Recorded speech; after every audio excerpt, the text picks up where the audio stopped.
Thank you for auditing the always positive new music review show hosted by a French professor who's going to sicken you with sweetness. If you're seeing this video, it means that my wife is in labor and I'm not able to listen to new music like I usually do, and so I pre-recorded a series of videos in the middle of July to sort of give you something to watch. It's a totally new idea.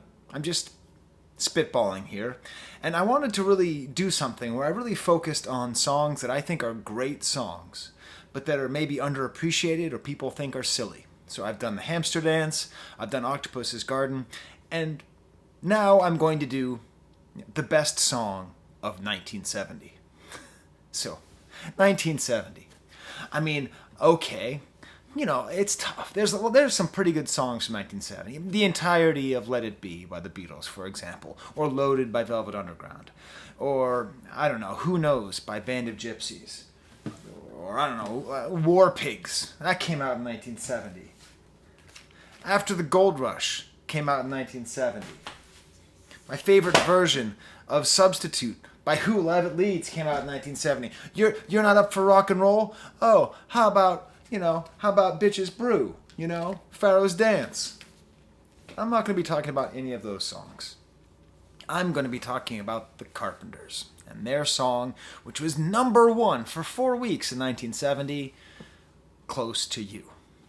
Now, I told you I was going to sicken you with sweetness. The reason that I'm picking this song is twofold. One, I just like this song, and I'll explain to you why at the very end of the video, how I first learned to enjoy this song, thanks to a very different singer. I'll get into that later. So if you're kind of a hipster and you want your hipstery professor dude to lay on that thick layer of hipster coolness, I'm going to get into this underappreciated Isaac Hayes album at the very end. But the reality is, Close to You is just a song for people in love. That's all it is. If you're not in love, it's a terrible, sappy piece of garbage. It just is. It's just, the melody is too light, and the singing is too sweet, and the lyrics are too cheesy. But I would argue that if you are in love, there's very few songs that are better at expressing that sense of lightness and care and sweetness and attraction to the one that you're with. So this song, it was about 4 years ago, maybe 4.5 years ago, I don't know. And I was walking with my now wife, and we were just dating at the time, and we were like walking by, and like for some reason there, I think it was maybe it was when the lilacs bloom out here in Rochester, maybe not, whatever it was. I just started singing this song, and like I just started saying, "Why do birds suddenly appear?" Because like that is actually how I felt. So I'm not going to be in the ironic register right now. And that's part of what this series is about. I'm talking about songs that you can play with ironically. You can listen to the hamster dance, obviously, and you can listen to Octopus's Garden, you can listen to this. But I'm really doing my earnest best to examine these songs from a different light. Now, the fact that Close to You is such a good song, I mean, obviously, it's so much of it's on the melody, which I played a little bit for you at the beginning. But my favorite part is how this reaches,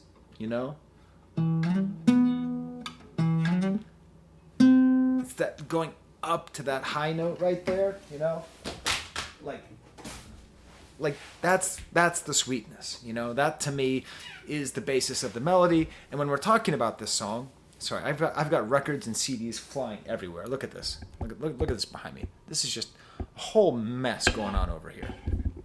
Which is funny, because I'm doing this basically in honor of my wife, and I'm making a big mess of our living room. But if we're thinking about this song, it's a great example of the amazing songwriting of Burt Bacharach and Hal David. And, just what the world needs now is love, sweet love, and this song and many, many others. I'm not going to go over it. Elvis Costello and Austin Powers both did very extensive homages to Burt Bacharach at the end of the 20th century. He sort of had his moment. But what I want to do is, before I get to the Carpenters and what makes the Carpenters version so good, what makes it the definitive version, what makes it the best song of a year that included the song Who Knows, is the Carpenters version, but like, how did it even get there? So they wrote the song and they gave it to this guy, Richard Chamberlain. And if you want, I'm going to include some links here, okay? So you just click on that if you want to hear the original first recorded version of Close to You. Spoiler alert, you don't. It's a lugubrious mess, performed by Richard Chamberlain. It's got the great melody, but it's got none of that lightness. It doesn't make the birds sing.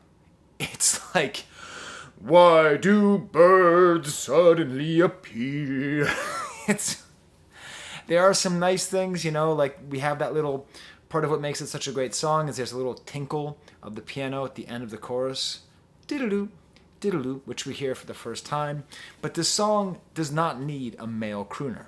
So later that same year, Dionne Warwick, who recorded Walk On By, another great Bacharach David composition, she did the second best version of that song.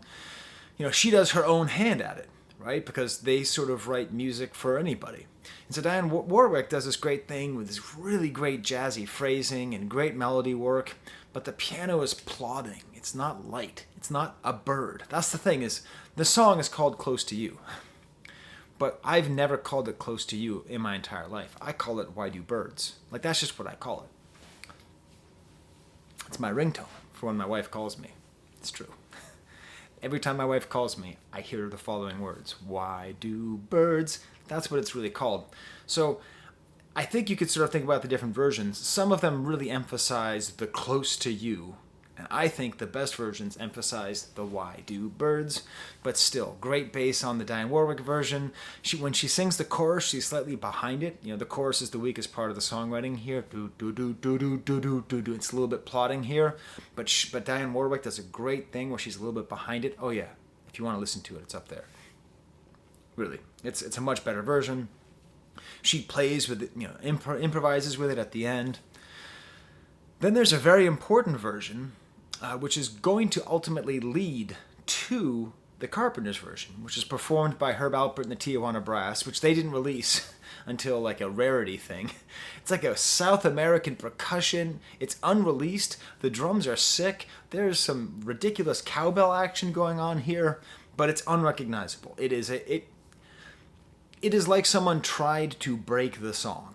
Like they tried to make what makes the song great and just destroy it. Dusty Springfield has her own version. Again, kind of jazzy phrasing. Makes the chorus a little bit more cinematic. It might be the best version of the chorus. Might be Dusty Springfield's. But really, let's get to the version that matters the most. The Carpenters version. So, listen, I grew up in the 90s. And if you grew up in the 90s, it meant that like there's a lot of nostalgia for stuff that you didn't grow up with. Because the people who are like 10 years older than me had all this nostalgia for things like Schoolhouse Rock and the Carpenters. And like these things from the Partridge Family. Like these things from the late 60s, early 70s, which somehow didn't make it onto the airwaves, either radio or TV, that I just had no connection to. So there was a Carpenters renaissance in the 90s as well, where all the cool indie rock bands started saying, hey, they aren't just some sucky pop band, they're actually kind of interesting. And Karen Carpenter became something of a legend due to her untimely death. But I missed it all. I missed it all. I didn't pay any attention to it, even a little bit. As far as I was concerned, they were just some sucky soft rock band. And that's part of what this video is about. And if you're watching this video 9 minutes in, you want to know why did I change my mind.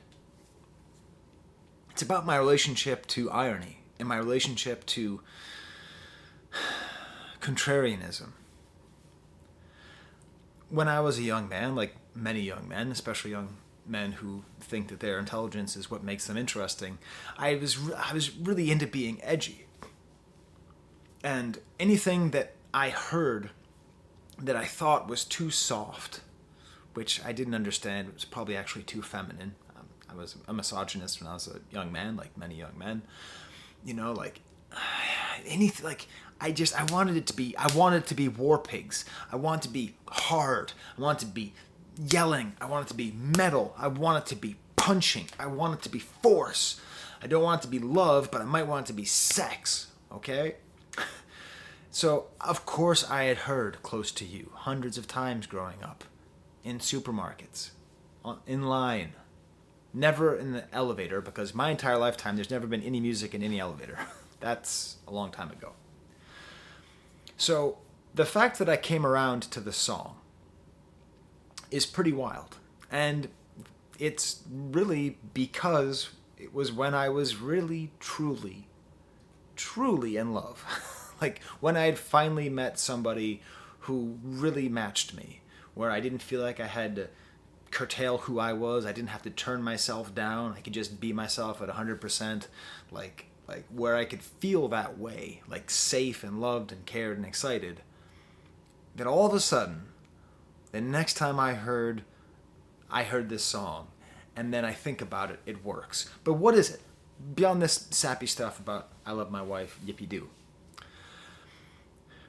The piano. The plaintive piano. None of those other versions did what the Carpenters do here. Bingo, bingo, bingo, bingo. The piano is simultaneously light and sad. Ding, ding, ding, ding, ding. And it's matched with these little vibraphones in the beginning before she starts singing to make sure that that plaintive quality. Ding. Oh yeah, and if you haven't listened to it, listen to it up there. Oh my God, you have to listen to the song. If you haven't listened to the song thinking it's the greatest song, you're not going to believe me. But if you listen to it with this ear, you're going to like it. So. Ding, ding, ding, ding. And then Karen Carpenter starts singing. And I get it. You know, the word soul is thrown around a lot. A lot of people say the word soul when it doesn't apply to people. The word soul was designed to describe African American music and should not be taken from them. But if soul can be in the voice of someone who is not African American, it is in the way the word appear is sung. Just listen. Because the thing is, there's a vulnerability and a slight crack. And when they put this all together, the Why Do Birds Suddenly Appear, it's just voice and piano. It's just the voice and the piano. It's just the two of them. Just listen to that word appear. And then for the rest of that verse, the aching strength and vibrato of her voice until eventually the drums come in, just counting off the quarter notes on a slightly open hi-hat. The chorus is like really accentuated by singers in the back, great kind of 70s muted drum fill, and then the second verse comes in. Now the Wrecking Crew, the world famous backup band, bass work here is amazing, just really like kind of flute and piano tickles, and there's like a key change with like a flugelhorn solo, which apparently was supposed to be Herb Alpert himself. I guess Burt Bacharach sort of thought about the Carpenters doing it with Herb Alpert. I also don't understand who Herb Alpert is, by the way. That's another one of those things I just missed. If you were born in 77, Herb Alpert means nothing to you. And just all the way throughout the song, it keeps on building up. And that's what the chorus does. It builds up and it builds up till the point where diddle-oom, diddle-oom, and then there's that moment of silence. That is why just so gorgeous. Just setting up that sense, that sad, that light, that love. At the end, there's sort of like some harpsichord coming in, self-harmonizing, until eventually there's this gorgeous false ending of just Close to You with the piano. And then we get the stuff which I never would have forgave this. Were I not in love, I would never forgive the ending to this song. Why, close to you. Are you saying this is better than War Pigs? I don't know if I'm actually saying it's better than War Pigs. War Pigs is a really good song, but they're at least equally good. And it has that nice gauzy ending, and it makes sense why it was such a big hit. They finally, like when you listen to those older versions of the song, you realize it really isn't enough to have a great singer. It isn't enough to have a great song. Like, you have to have the right singer and the right song and the right piano player and and just the lyrics. When I think about the greatest love songs ever written, okay, God Only Knows. Asher's lyrics to God Only Knows, I may not always love you, but as long as there are stars above you, there's no need to doubt it. I'll make you so sure about it. Okay, that probably still wins. But I'm not sure if it actually expresses to me the sweetness of why do birds suddenly appear every time you are near, just like me, they long to be close to you. I think the reason I love it so much is that it's a fantasy. Like you imagine that you're with this woman or with this man, depending on who's singing or who they're attracted to, or this non-binary. And like you imagine it, and like you see the bird, like a Disney movie. Like you see the birds trying to get close to that person that you love. That's the feeling. Before I go back to my hipster level, I need to tell you a really funny story about this song. So, this is the song with my wife. And it's sort of on purpose, I mean, if you know anything about my channel, you know that my wife has great taste in music, and she's the one who taught me all about, about George Balašević and all the Serbian music, and we have great back and forth, and, she's a super sophisticated, super smart person, and I'm a Mr. Music guy and all that stuff. So the fact that we picked this really, really goofy song is kind of on purpose, to sort of show that we're kind of like letting our guard down. So at our wedding, I put together a playlist. Different songs and, a lot of funk music, because I really like funk music, and a lot of Serbian music and Croatian music, and, just all the songs that connected to us. But obviously the most important song was Close to You. So at a certain point, the wedding's over, we had a clam bake, we're by the beach, it's nice, we're sitting down, I'm with my whole family, and I'm just sitting there, and I'm with my new wife, and my kids are there as well, and we're just thinking about how great things are in our new family, and all of a sudden, why do birds suddenly appear? And I'm sitting there, and I just feel every time you are get down on it, one of my brothers, and I'm not going to say which one, I have 3 brothers, so I'm not going to say which one, but one of my brothers heard Close to You was playing, and he was like, this song sucks, bro. I'm going to do you a service, and I'm going to skip this song. And he skipped it and went to Jungle Boogie by Kool and the Gang.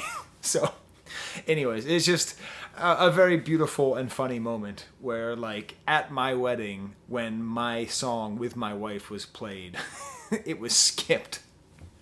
Very funny. Okay, so I promised you hipsters, if you stuck with me this long, okay, that I would tell you how I first came to think that the song was good, even though I didn't like the Carpenters version until I could really be in real love of equals. And that's thanks to this album, Black Moses by Isaac Hayes. If you've never heard his version of Close to You, this to me, like, the reason that I love this hobby of talking about music, and the reason that I love music, is that there's so much out there, and it's so good, and it's so amazing, and there's so much to talk about and to think about. So Burt Bacharach and Hal David wrote this song, and the Carpenters did their version, and then Isaac Hayes did his version, and they are nothing alike, except they both carry the same melody and the same words. Isaac Hayes turned this into a soul banger with a full orchestra, chorus singing Close to You, an extended opening. He doesn't start singing until 1 minute and 59 seconds into the song. Okay? Think about the Carpenters version.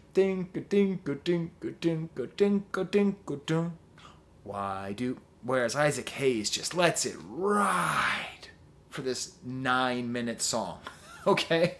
Is it 9 minutes? Yes. He lets Close to You be 9 minutes song.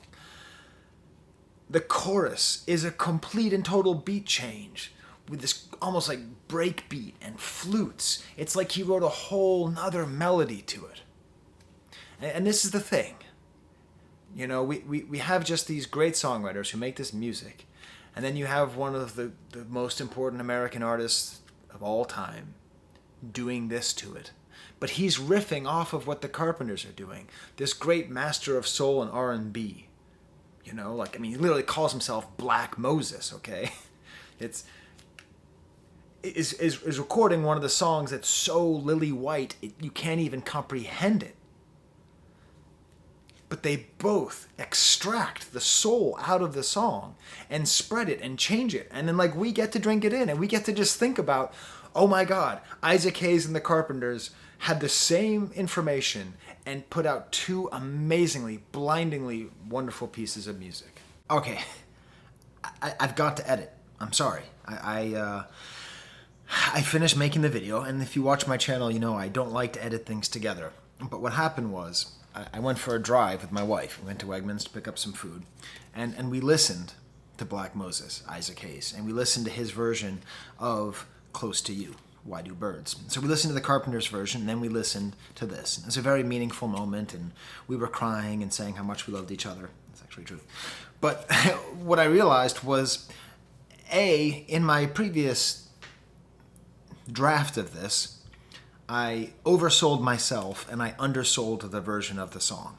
So I oversold myself because I acted like I liked this album when I was in college. I didn't.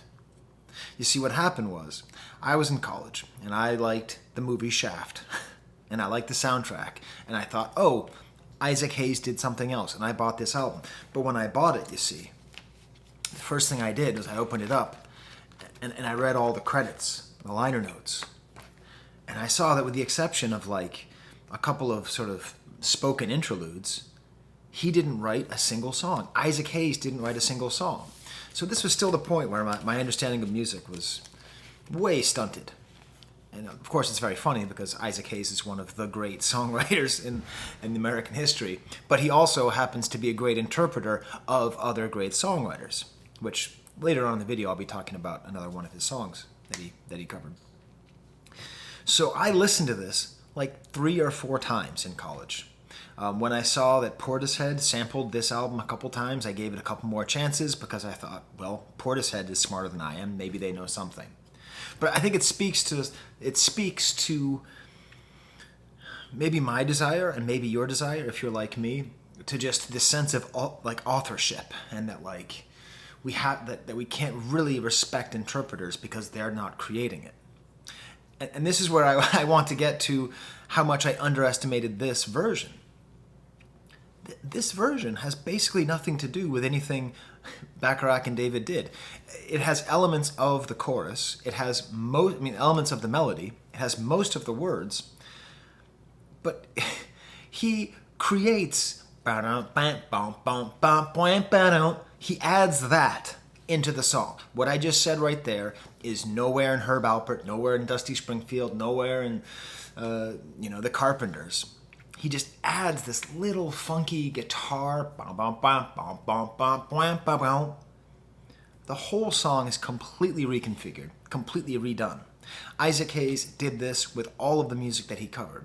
He rewrote the songs while using just trace elements of the song's DNA. And most importantly, he corrected something about this song.